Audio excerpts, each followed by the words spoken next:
The Stop is a place where people come both to be part of building community and to build their own community.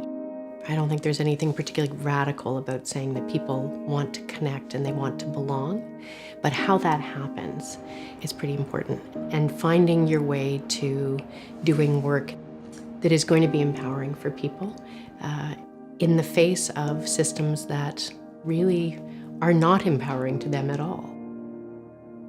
There's a lot of trauma and pain that our community members are carrying. And when we do this work, people can let go. They can release some of that.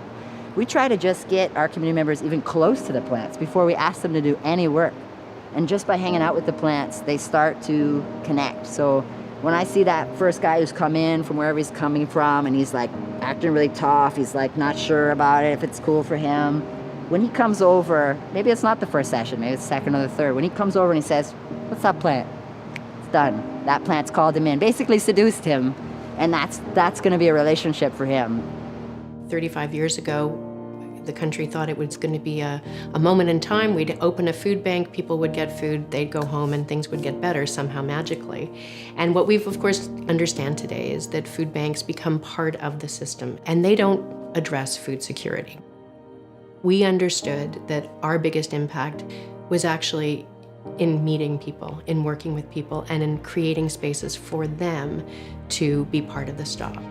Our greenhouse, where we do everything from the, hundreds and hundreds of seedlings that get given away every year in the spring. We do more of the sort of the teaching, experimental growing there. The Earls Court Garden is the oldest one. The Stop's been running for, I think, 18 years. We have a program called Global Roots, where newcomer seniors and teenagers work together at the community garden that we have there. We have the traditional medicine wheel garden, Mashkikiaking, and we're engaged in re-indigenizing spaces, and the work along the Humber River is so exciting. We are working with racialized youth. We are working with young people in garden spaces and kind of insisting that as we open up our spaces, they claim them. The biggest impact I've seen is when people come in, a lot of times have not had the opportunity to show the knowledge they have, to show who they are. And working with food and growing plants really brings out everything you know about yourself.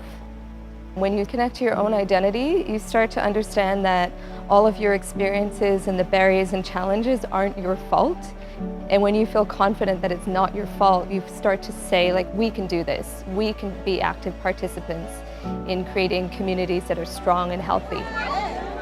We need people to be on side for change. We need to know that we have a community in this city who is willing to stand up for the kids who don't eat, for the parents who can't pay their rent, for all of the thousands of people who are waiting for housing in this city.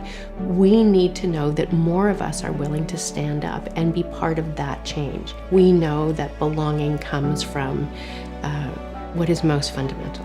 You're connected to your community, you're connected to land, you're connected to the food that you want to eat and that you want to feed your kids. The social solidarity we're building is the change we're making. We need to do this together. The Stop can't do it alone. No organization can, no political party can. We have to come together to make the kind of city and the kind of country that we all deserve to have.